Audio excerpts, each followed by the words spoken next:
Not only is there a new Windows 11 upgrade, there's also a renewed version of the Microsoft Store. In this video, we demonstrate how to install and remove apps from this source. To install an app, from your Windows taskbar, open the Microsoft Store. To look for the desired app, navigate within the store or use the top search bar. Do your search and select it when found. Click on the blue button, which may say Install or Free, or you may need to click on the price.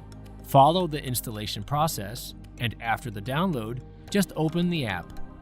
To read up on Dell applications offered through the Microsoft Windows Store, click the link shown.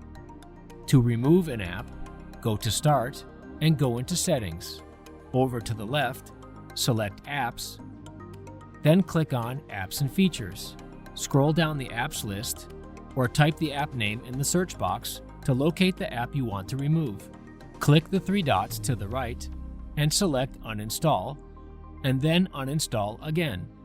Follow any on-screen instructions given, as many app removal processes have different steps. To browse all the Windows apps offered through the Microsoft Store, click the link shown. Whenever you need help or have any questions, you can always contact us at Dell Cares on Twitter for further assistance. Be on the lookout for more Windows 11 content on this channel, so become a subscriber today. Thanks for watching this Dell Tech Support video production.